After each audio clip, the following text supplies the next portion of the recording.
जो टूरिस्ट आ रहा है ना वो थोड़ा पढ़ कर आ जाए। जिस जगह आप जा रहे हो, जैसे मैं जाता हूँ पाकिस्तान से बाहर तो मैं पढ़ता हूँ कि उनका कल्चर कैसे है, लैंग्वेज क्या है, ज़बानें खाने कौन सा खाते हैं, करेंसी, मतलब ये छोटी छोटी चीज़ें जो आपको पढ़ना चाहिए। तो हमारे लोगों का भी जब टूरिस्ट आता है तो वो पढ़ के आ जाए कि यार कैसा है। देखिए हथियार का कल्चर तो है ही नहीं ना। मैंने तो रेयरली कहीं मतलब मैंने देखा किसी के पास हथियार हो। अभी रिसेंटली जो वाक़या हुआ अताबाद लेक पे, एक बंदा इतने बड़े राइफल्स लेके हाँ हुंजा पहुंच गया। तो आई थिंक इस तरह की सिक्योरिटी इश्यूज तो एराइज होंगे। पर ऐसा नहीं ना कि पूरा 100% कचरा जो है वो बाहर को बंदा के फेंक रहा है। आप गिलगित बाजार जाएं, मैं आपको छोटे एग्जांपल देता हूँ, या स्कर्दू के बाजार जाएं, वहाँ टूरिस्ट बहुत कम जाता है। टूरिस्ट आपको पता है तो वो इन टूरिस्ट पॉइंट्स पे जाता है, अताबाद, हुंजा, स्कर्दू, अस्तोर, इधर चला गया। गिलगित बाजार में ना फुल कचरा है तो वो हमने फेंका है। मतलब दुख इस बात का है ना कि यार उधर तो एटलीस्ट कम होना चाहिए ना यार। आप भी पूरा जी भी घूमे हो, मैं भी घूमा हूँ, हमें पता है कि लोकल्स भी इतना भी कंट्रीब्यूट कर रहे हैं जितना बाहर के बंदा कर रहा है, इफ़ नॉट मोर। हाँ, हम टूरिस्ट को डांटे कि यार नहीं फेंको नहीं फेंको नहीं फेंको, वो नहीं फेंकेंगे। लाके लेट से हुंजा में एक जगह में डस्टबिन है या गिलगित में डस्टबिन, वहाँ पर लाके फेंक देंगे। तो वो जो कचरा आपने डांट के उनको गाड़ी में रखवाया है वो लाके डस्टबिन में फेंक रहे हैं। वो आके छिलमी दास मरहुंजा में एक जगह है वहाँ पर उसको फेंक रहे हैं। हवा चलती है, आधा जो है वो दरिया में जाता है, नीचे बिल्कुल साथ ही दरिया है उसका। छिलमी दास के नीचे दरिया है, ऊपर सामने दनिया और सुल्तानाबाद है ना। दरिया में गया, आधा हवा उड़ा के इस तरफ लाते किया, यू वाला साइड लाता, आधा फिर नॉर्मल साइड लेके जाता है। जो अच्छे ममालिक है यूएस वगैरह में, तो वहाँ भी हर जगह डस्टबिन नहीं है कि यार हर दूसरे कदम पे डस्टबिन, उधर भी नहीं है। लेकिन ये वो माइंड सेट है कि यार लेकर वापस आओ वाला कचरा। जब जाते हो ना हुंजा तो एक आपको टूरिस्ट इन्फॉर्मेशन सेंटर मिलता है, हसनाबाद ब्रिज पे मिलता है, एक आई थिंक शेर किला में मिलता है जब आप गजर साइड जाते हो, और एक कहीं स्कर्दू में भी आपको मिलता है। तो वो उन सेंटर्स का काम क्या मुझे समझ नहीं आई है। वहाँ पर एक कोई बेचारा बैठा होता है, वो आपको सिर्फ इतना भाई हुंजा की जगह तो दिखाता है, उधर भाई हुंजा स्कर्दू की तरह तो इस इधर तरफ है। तो उसका इतना इन्फॉर्मेशन देना उसने। बड़ा एक डिबेट चल रहा है सोशल मीडिया पे भी, लोग भी डिस्कस कर रहे हैं ऑन ग्राउंड कि ये जो टूरिज़्म आई है इसकी वजह से बहुत ज़्यादा पोल्यूशन भी हो गया है। जो लोग बाहर से आ रहे हैं वो बड़ा इसको ना इस इलाके को बिल्कुल ख्याल नहीं रख रहे। तो वैसे what do you think about it? तुम घूमते भी ज़्यादा हो, हर जगह जीबी में आना जाना ज़्यादा है तुम्हारा। ये देखिए जहाँ तक सर ख्याल रखने की बात है तो बहुत अनफॉर्चुनेट बात ये है ना कि हम तो पूरे मुल्क का ख्याल नहीं रख रहे। हमने अगर गिलगित को हम उधर कचरा लेके जा रहे हैं, शहरों में तमीज़ करें ना, शहरों में कौन सा हमने कचरे अपने हाथ में लेके चल रहे हैं।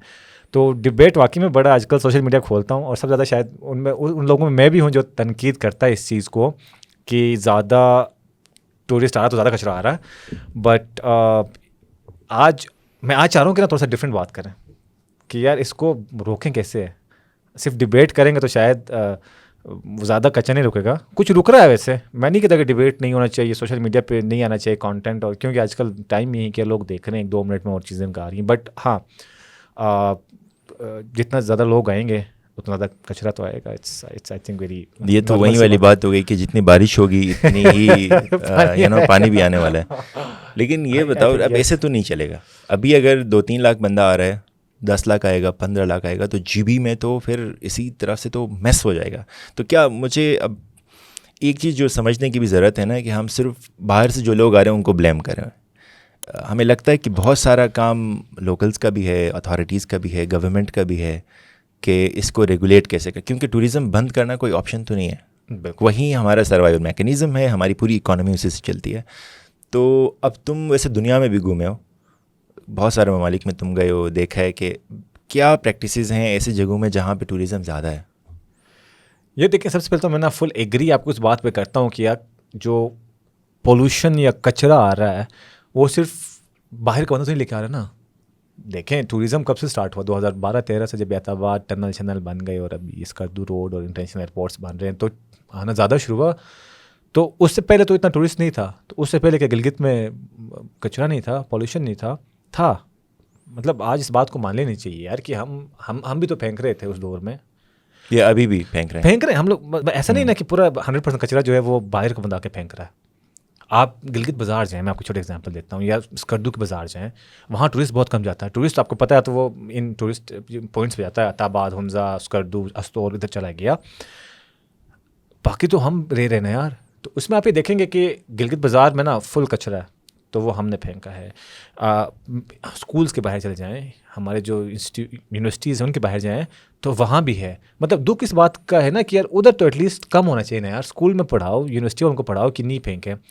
बट है, आप भी पूरा GB घूमे हो, मैं भी घूमा हूँ, हमें पता है कि लोकल्स भी इतना भी कंट्रीब्यूट कर रहे हैं जितना बाहर के बंदा कर रहा है, इफ़ नॉट मोर। हाँ, इसको हम ऐसे नहीं लेंगे ना मैं और आप कि यार सिर्फ बाहर का बंदा फेंक रहा है, अंदर का बंदा फेंक रहा है, हम सब साथ फेंक रहे हैं। हाँ, ठीक है, ये मतलब इसके पीछे एक बहुत लंबा डिबेट है, फिर मैं और आप बैठेंगे सुबह हो जाएगा। नहीं, मुझे एक बात ये बताओ, बहुत सारे डिपार्टमेंट्स हैं, गवर्नमेंट के भी हैं और भी इदारे काम कर रहे हैं, उनका काम टूरिज़म के रिलेटेड है, उनका काम है टूरिज़म को मैनेज करना। मैं उस दिन ये सोच रहा था जब ये डिबेट बहुत ज़्यादा आई है सोशल मीडिया पे कि यार कहीं पे भी जाएं, स्कर्दू जाएं, बल्तिस्तान, गिलगित में जाएं, कहीं भी जाएं, आपको कहीं कोई डस्टबिन ही नज़र नहीं आती। तो मतलब पूरे GB में, गिलगित बल्तिस्तान में डस्टबिन इंस्टॉल करना कितना ही महंगा होगा, 2-4 करोड़, 10 करोड़। लेकिन गवर्नमेंट ऑफ GB के लिए कोई इतनी बड़ी अमाउंट तो नहीं है कंपेयर टू जितना फ़ायदा टूरिज़म की वजह से हो रहा है, या जितना कॉस्ट हम बियर कर रहे हैं उस गार्बेज की वजह से, प्लास्टिक की वजह से। तो इतना छोटे जो स्टेप्स हैं वो भी नहीं ले रहे हैं, क्या वजह है? यार देखें, मैं दोनों साइड्स, मैं दोनों की तरफ, पहले साइड गवर्नमेंट का ये है ना कि हमारी गवर्नमेंट की जो कैपेसिटी है या हमारी म्यूनसिपैलिटी की या डिपार्टमेंट्स की, जब वो बनी थी तो उनके अंदर जो रिसोर्सेज एलोकेट किए गए हैं वो हमारी GB की पॉपुलेशन को देख कर की गई थी। हम अभी तक लेकिन हम आई थिंक 15 से 20 लाख की आबादी कह रहे हैं जो अभी हमारा डेटा मिल रहा है। तो जो हमारे डिपार्टमेंट्स थे वो उतने लोगों को फैसिलिटेट करने के लिए बनाए गए थे। अब जो एडिशनल आ रहा है 2-3-4, वही नंबर ये भी अभी तक नहीं पता कि टूरिज़्म कितना आ रहा है, लेट्स से 3-4 लाख आ रहा है। वो जो 3-4 लाख एडिशनल बंदा आ रहा है, वो लोग इस सिस्टम के अंदर फिट नहीं हो पा रहे, बिकॉज हमने जो इदारों के अंदर जो रिसोर्सेज रखे हैं वो बड़े, जब गिलगित में पॉपुलेशन, शायद तब पॉपुलेशन हमारी 1 मिलियन होगी तो उस दौर के, तो उसमें कुछ चेंज नहीं किया गया। दूसरी बात किया डस्टबिन ना, मैं यूरोप थोड़ा बहुत घूमा हूँ, थोड़ा जो अच्छे ममालिक है US वगैरह में, तो वहाँ भी हर जगह डस्टबिन नहीं है कि यार हर दूसरे कदम पे डस्टबिन, उधर भी नहीं है। लेकिन ये वो माइंड सेट है कि यार लेकर वापस आओ वाला कचरा। हम जब जाते हैं, लेट्स हम कहीं पिकनिक जा रहे किसी पहाड़ी पे, जिस मैं सुपर स्टोर से मैं गोश्त, सब्जी, दाल खरीद रहा हूँ ऊपर पकाने के लिए, उसी सुपर स्टोर में सामने ना वो बड़ा वाला वो जो शॉपर होता है, क्या कहते हैं उसको, गार्बेज बैग, वो आपको उधर मिल रहा है।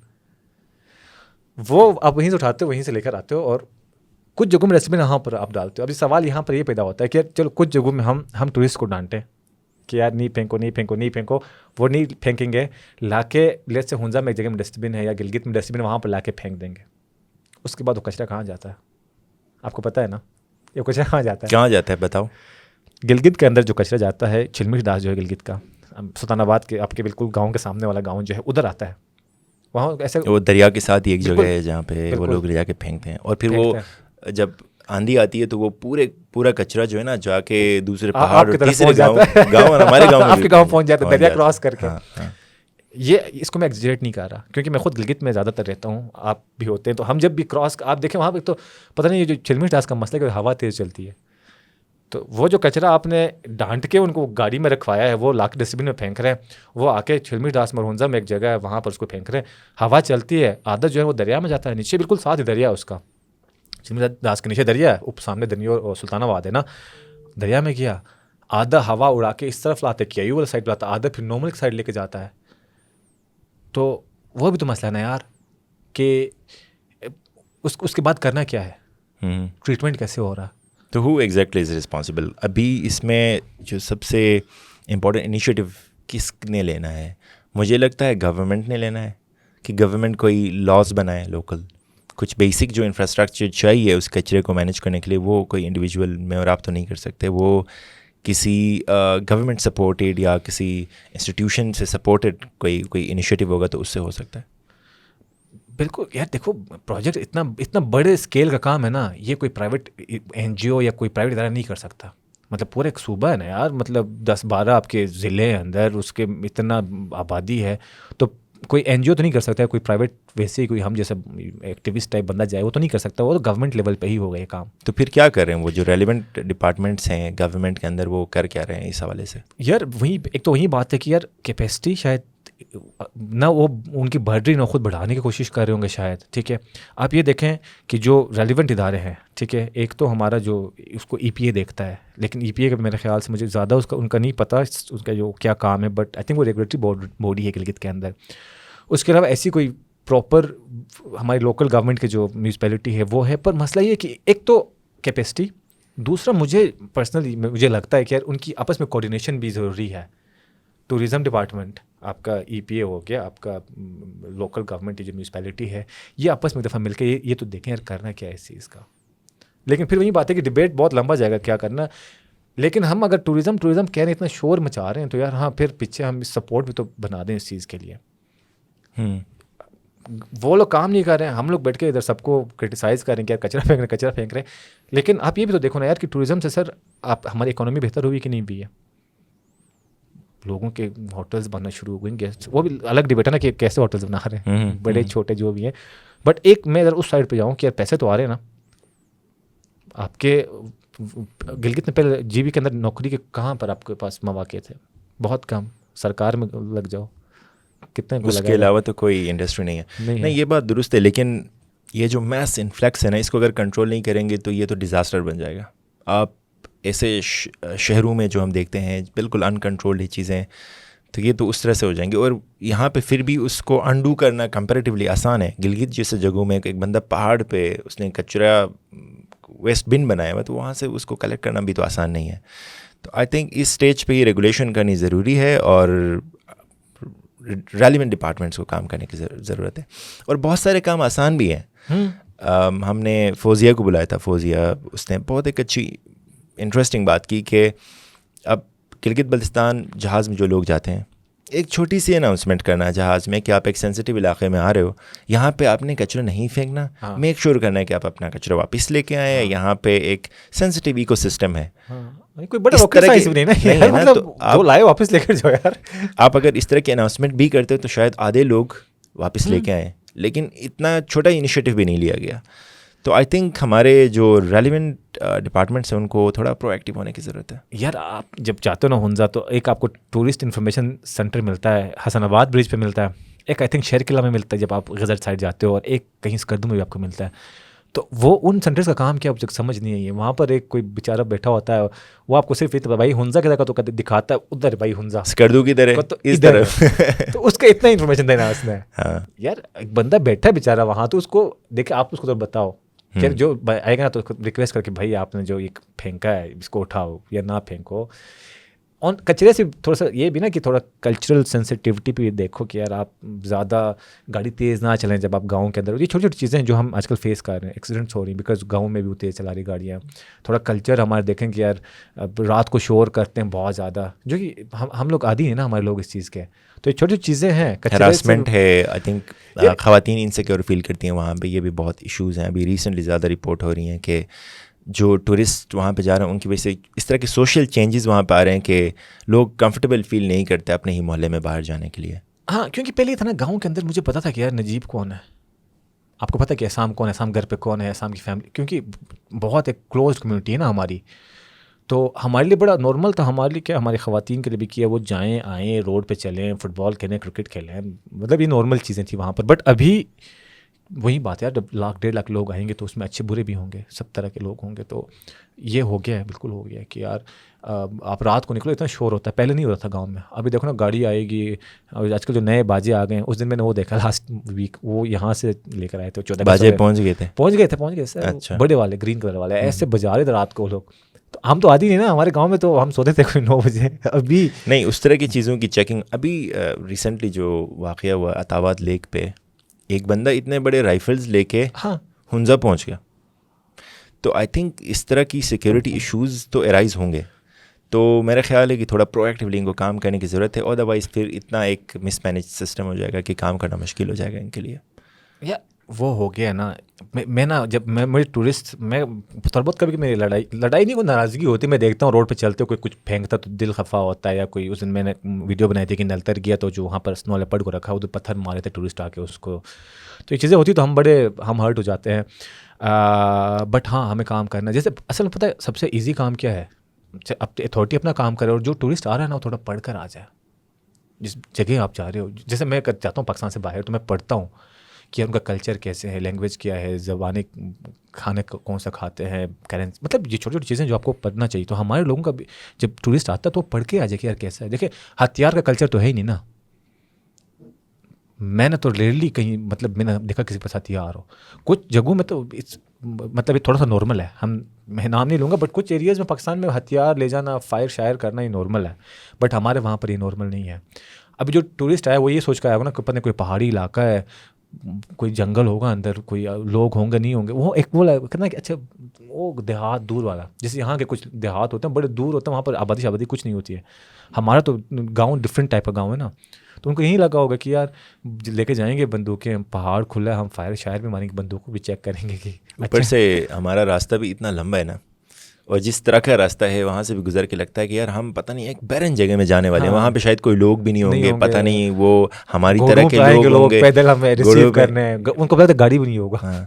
वैसे ये बताओ कि KH के जो हालात हैं, मतलब अभी हम जाते हैं तो लास्ट टाइम हमारे साथ बहुत एक बुरा एक्सपीरियंस भी हुआ। एक ख़ास मशहूर जगह है तत्तापानी के नाम से, वहाँ सब पे पत्थर गिरते, आप गिर गए तो मुझे खबर आई थी, हमारी गाड़ी पे पत्थर गिरे, अगले पिछले शीशे टूटे, खैर हम वहाँ से निकल गए। लेकिन जो रोड के हालात हैं, ऊपर से फिर जो अल्टरनेट है कि आप फ्लाई कर सकते हो, और अगर आप रेट्स देखो इस्लामाबाद से गिलगित की फ़्लाइट के रिटर्न कितना चल रहा है, आई थिंक इससे अराउंड 50-60 हज़ार के बीच में ना आजकल।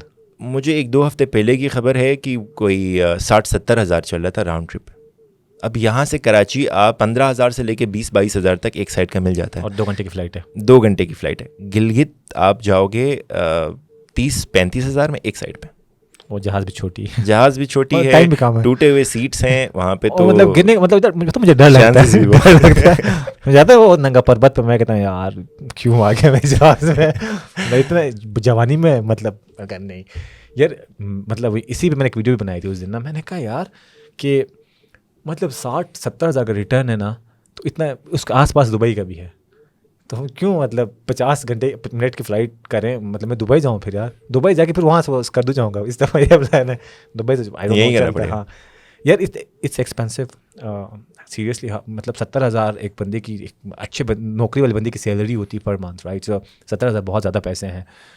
ऊपर से आप 70,000 पे भी करते, आपको पता है कि जहाज़ में सीट निकालना कितना बड़ा सिफारिशें लगवानी पड़ती है, अगले 3 हफ्ते आपको सीट नहीं मिलती है, और अगर आपको अल्लाह ने इमरजेंसी माना तो आपने सिफारिशें लगवानी है, तो वो मसला। बाय रोड जाओ तो पत्थर गिरते हैं ऊपर। सुना था कि एक एयरलाइन भी शुरू हो रही है, एक और अल्टरनेट, आई डोंट नो, उसका भी कोई अभी तक नहीं ये हुआ पता है, ये हर साल आता है, ये वाला जो ऐड होता है ना, जब टूरिज्म जैसे मार्च में ना ये आ जाता है, और मुबारकबादी भी देते हैं कि इस साल का एयरलाइन आ रहा, तो ऐसे मुबारकबादी चल रही है, तो पता नहीं वो आई थिंक बाय रोड चलता है जहाज़ के साहिब से मिला अभी रिसेंटली, मैंने उनसे पूछा आपकी एक एयरलाइन आ रही थी, 3 साल से सुन रहे हैं, तो उनका ये कहना था कि हम इकोनॉमी बेहतर होने का इंतज़ार कर रहे हैं, बस जहाज़ें भी खरीदनी थी हमने, अब ऑलमोस्ट लाइक खरीदी भी थी। कौन से एनसीपी में तो खरीदी जहाज़? तो पता नहीं, मुझे लगता है हाँ स्वाद से एनसीपी में हाँ, हमारे पास एनसीपी गाड़ी चल सकती, तो मेरे ख्याल जहाज़ भी, लेकिन वो रास्ते में रोकेंगे। लेकिन हाँ वही आपकी बात है कि जहाज़ आ रहा है हर मार्च में ना, वो एक फेसबुक पे मुबारकबादी को चलता है कि हम जनाब इसको मुबारकबाद पेश करते हैं, इसने जहाज़ का सर्विस स्टार्ट कर रहा, पर वो कम वक्त नहीं आ रहा। बाल हमारे सफ़ेद हो गए, हम बूढ़े हो गए, लेकिन वो जहाज़ हमने 3 दफ़ा तो हम बाय रोड मरते मरते बच गए पत्थरों से। आई डोंट नो कब आएगा, बट यार हाँ आई थिंक महंगा है। आम अल्फाज बताओ ना, हम नॉर्मल बंदा, मुझे बंदा अफोर्ड नहीं कर सकता जहाज़ में आप अगर आना जाना लगा रहे हो।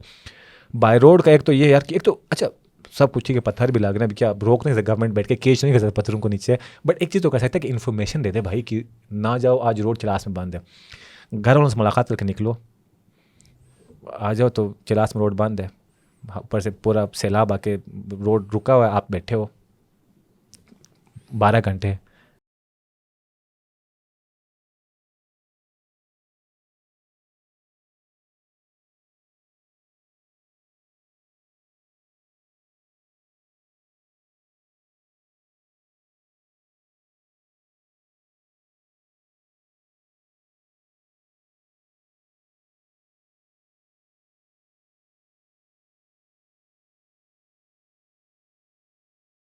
तो हमारे लिए वो दर्द है, रेगुलर रास्ता है। हाँ। वैसे बिजली की क्या पोजीशन है गिलगित में? यार बिजली नहीं है शायद, इसलिए मैंने सुना था 22 घंटे की बिजली की लोड शेडिंग है, और यार मसले अभी क्या पोजीशन है? देखिए बिजली का भी मैंने शुरू में आपको बताया कि इंफ्रास्ट्रक्चर की बात है, जो हमारा बिजली पानी भी नहीं ना आपका पीने वाला पानी, बिजली और जो पानी बना है आपका, वो कितने लोगों के लिए बना है? वही पॉपुलेशन के लिए। आज अगर बढ़ रहा है तो कम होगा। जो बिजली बनाया था उस नहीं, दौर उस में, पॉपुलेशन के लिए भी बिजली नहीं थी, तब भी 22 घंटे कम की था, लोड शेडिंग अभी थी, ज़्यादा आज कम भी है 22 आज घंटे ज़्यादा की कम, लोड शेडिंग है। बिकॉज होटल्स बन गए गिलगित के अंदर, हुंजा स्कर्दू, होटल्स बन गए, बैंक्स आ गए, बड़े कारोबार आ गए, तो लोगों ने बड़े बड़े एसी ले गए।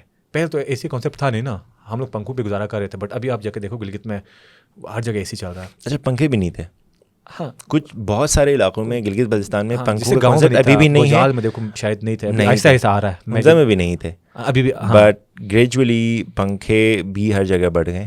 और ये वैसे बड़ा ड्रास्टिक भी है, वरीसम भी है। आई थिंक इसको थोड़ा सा देखने की भी ज़रूरत है कि गिलगित में मानसून भी नहीं था। अभी रिसेंटली ना, मैं इस तरह के लोग जो इन्वायरमेंट पढ़ते हैं, उस पर काम कर रहे हैं, उनसे मेरी बात हो रही है, तो वो कह रहे हैं कि बहुत नए नए पैटर्न्स इमर्ज हो रहे हैं वहाँ पे, कि जैसे मानसून की बारिशें वहाँ पे आना और उनका तेज़ बरसना गिलगित बल्तिस्तान के लिए बहुत रेयर था। हाँ। और अभी रेगुलर हो गया। और अगर जहाँ पे जिस तरह पंजाब में बारिश होती है, एक बार अगर गिलगित बल्तिस्तान में उस तरह की बारिश हो जाए 10-15 मिनट के लिए, तो वो सारे पहाड़ हम दरिया सिंध में होंगे घरों समेत यार। हाँ, इस पे शायद डॉक्टर फौजिया ही अच्छी मतलब बात की भी कर भी सकती हैं कि यार इसका जो क्लाइमेट पे या हमारे इन्वायरमेंट पे जो इतना ज़्यादा बंदा आ रहा है, टूरिस्ट आ रहा है, और बिल्डिंग्स बन रहे हैं, गाड़ियाँ आ रही हैं, जहाज़ें आ रही हैं, इसका जो इम्पैक्ट है वो तो डॉक्टर फौजिया ज़्यादा अच्छा बता सकती है। लेकिन हाँ, चीज़ें चेंज हो गई हैं, क्योंकि वही बात है, अगर एक कमरा जो है वो 10 बंदों के रहने के लिए है, अगर आप उसमें 20 बंदे घुसा के रखोगे तो कुछ टूट भी जाएगा, अंदर दरवाज़ा भी टूट जाएगा शायद, कुछ रखोगे, बिकॉज कैपेसिटी नहीं है उस चीज़ का। बट अगेन वही यार कि हम सबको काम करना है इस पर। हम पूरा गवर्नमेंट को भी इस पे वो नहीं कर सकते कि गवर्नमेंट ही कर ले, उसको उनका अपना काम करना चाहिए जो करना है उनको। उसके अलावा हमारी भी रिस्पॉन्सिबिलिटी है, हम वहाँ के बाशिंदे लोकल हैं तो हमें भी करना चाहिए। उसके अलावा जो बाहर से बंदा आ रहा है उसको भी करना चाहिए, क्योंकि ले दे के कुछ अच्छी चीज़ों में से अच्छी चीज़ें, एक अच्छी चीज़ ये है, ये जगह हमारे पास जो कि वेरी अनफॉर्चुनेटली ख़राब हो रही हैं। हम ये बात वैसे नहीं कह रहे हैं कि यार ट्रेंडिंग पे बात तो मैं भी कर लूँ, क्योंकि हम देख कर रहे हैं, क्योंकि मैं भी इस फील्ड से मुंसलिक हूँ, ट्रैवलिंग थोड़ी बहुत कर लेते हैं, तो गिलगित के अंदर ये देवसाई और अस्तोर, स्कर्दू, हुंजा, गज़र, आप जहाँ भी जाएँ चीज़ें ख़राब होती जा रही हैं। हमें नज़र आता ना, मैं और आप शायद कब गए थे गज़र, हम साथ ट्रिप करे 2015-16 में, वो मुझे याद है, और मैं लास्ट मंथ किया था, वो भी मुझे याद, मतलब इतना डिफरेंस मैंने देखा। तो ये चीज़ें नज़र आती हैं विदिन 3-4 years 5 years, हाँ 4-5 साल में, और ये नज़र आती हैं। ऐसा नहीं कि यार मैं बैठ के वैसे ही कह रहा हूँ कि चलो सब लगे हुए हैं कि यार टूरिज़्म से कचरा आ गया तो मैं भी लग जाऊँ, बट ये हमने खुद देखा है। आप जाओ यार, देखो, मैं चिलमिर दास वाला है ना, आप जाएँ, गिलगित से 5 मिनट की ड्राइव है, जाके देखें कि वो हवा और कचरे को कहाँ पहुँचाता है, वो आप देख कर आ जाए। इस पे डिपार्टमेंट्स में मैंने देखा है, कुछ डिपार्टमेंट्स में कुछ लोग ना बड़ा रिस्पॉन्सिबली काम कर रहे हैं। मुझे उम्मीद ये है कि चूँकि इसके ऊपर बात हो रही है, क्योंकि मेरे ख्याल में फ़र्स्ट स्टेप ये है कि लोग थोड़े एजुकेट भी हों, इस चीज़ की डिमांड भी करें, जो कि अभी शुरू हो गई, which is a positive thing. Locals अभी किसी हद तक ये बात करने लगे, ये डिस्कोर्स होने लगा है कि ये चीज़ें होनी चाहिए in place, this is what we need with tourism. ऐसे अनकंट्रोल टूरिज़्म आएगा तो ये तो नहीं चल सकता। तो आई थिंक पॉलिसी मेकर्स को भी ये दिख रहा होगा, और वो जो एक प्रेशर होता है जिसकी वजह से वो काम करते हैं, वो भी बिल्ड हो रहा होगा कि वो, आई होप कि वो अपने मैंडेट में इसको शामिल करें। लोग भी, जब लोग इलेक्शंस में जाते हैं, क्योंकि सबसे इम्पॉर्टेंट तो ये है ना कि आप कोई लॉ बनाएं, उसको इम्प्लीमेंट कराएं उस इलाके में, और पॉलिटिशियंस अपने मैंडेट में शामिल करें कि अगली बार जब वो वोट लेने जाएं तो लोग उनसे डिमांड करें कि आप हमारी इन्वायरमेंटल पॉलिसी को इंश्योर करेंगे तो हम आपको देंगे, राइट। तो इस तरह की चीज़ें वहीं से ड्राइव होनी है, तो उनका सबसे ज़्यादा रोल है। हम उम्मीद कर सकते हैं, लोगों को इन्फॉर्म कर सकते हैं, एंड या आखिरी बात, जो हमारी गवर्नमेंट कंपैरेटिवली अच्छा काम कर रही है, अगर हम दूसरे गवर्नमेंट से, इसको दूसरे सूबों के गवर्नमेंट से स्पेशली इस डिपार्टमेंट को देखें, तो जैसे हमारे प्लास्टिक फ्री जीबी का इनिशिएटिव है, अब है तो बहुत एक थोड़ा सा मुश्किल इनिशिएटिव कहूँगा मैं इसको, कि यार एक प्लास्टिक को ख़त्म करना, लेकिन बहुत बोल्ड इनिशिएटिव। हाँ, जो गवर्नमेंट ऑफ जीबी ने स्टेप लिया यार, ये बहुत अच्छा स्टेप है, और इसको देख के शायद दूसरे सूबे वाले भी कर लें। और जो एपीए की टीम है, क्योंकि मैं उनसे मिलता रहता हूँ, ईपीए की टीम अच्छा काम कर रही है, और दो कैपेसिटी इतनी ज़्यादा नहीं है, बट जितना उनसे हो रहा है उससे ज़्यादा कर रहे हैं। तो जो अच्छा काम कर रहे हैं उनको हमें चाहिए अप्रिशिएट करें। एंड एक 2-3 इनिशिएटिव जो जीबी गवर्नमेंट के हैं वो बहुत अच्छे हैं, एंड अगर वो हम सब मिलकर साथ चलाएंगे तो चीज़ें ठीक हो सकती हैं कुछ हद तक। हाँ, ट्रू, हमें उन लोगों को भी ला के ना, उनको भी मेरे ख्याल में सुनने की ज़रूरत है जो पॉलिसी मेकर्स हैं, कि उनके साइड से लिमिटेशंस क्या हैं। हाँ, क्योंकि वो वैसे पोजीशन पे बैठे हुए हैं कि जहाँ पे उन्होंने काम करना है, दे रिस्पॉन्सिबल फॉर इट, लेकिन आई एम ऑल्सो श्योर कि उनके बहुत सारे लिमिटेशंस भी होंगे। तो आई थिंक उनको भी सुनने की ज़रूरत है, ताकि जो रेलिवेंट लोग हैं या इंस्टीट्यूशंस हैं उनको पता चले कि उनके रिस्पेक्टिव रोल्स क्या है इसके अंदर। यार हाँ, कुछ डिपार्टमेंट्स कर रहे हैं काम, इवन जीबी गवर्नमेंट ओवरऑल, मैंने कहा ना दूसरे डिपार्ट सूबों से देखा जाए तो उनका काम अच्छा है, और वही बात है, वो भी अपना काम करें, टूरिस्ट अपना काम करें, हम लोग सब अपना काम करेंगे तो शायद कुछ हो सकता है। अदरवाइज फिर ये कि अगले साल फिर मैं और आप बैठे होंगे यहाँ पर, फिर इसी पे बात करेंगे, यार वो ज़्यादा कचरा आ रहा है। चलें, अभी आप गिलगित भी जा रहे हैं, वहाँ जाएँ, हमें अपडेट करें मज़ीद क्या हालात हैं। बाकी फिर एक और सेशन में मिलते हैं, देखते हैं इस पे क्या प्रोग्रेस। हाँ, बस मैं वेट करूँ, मुझे कोई सस्ता टिकट मिल जाए PIA का, मैं गिलगित जाऊँ। PIA का सस्ता टिकट आपको नहीं मिलेगा, वो नई जो सर्विस आ रही है ना पिछले 45 साल से, शायद उसमें आपको जहाज़ आ जाए तो वो उड़े, मुझे लगता है जहाज़ बाय रोड चल रही है। बट हाँ, नहीं तो मैं सोच रहा मैं नेटको में जाऊँगा फिर, बट गिलगित जाके आपको मैं और चीज़ें लेकर आऊँगा। नेटको हमारा अपना बस सर्विस है, तो आपको ज़रूर जाना चाहिए। मैं उसी में जाऊँगा। अगले पॉडकास्ट में मिलते हैं फिर, गिलगित में या इस्लामाबाद में मिलेंगे। Thank you.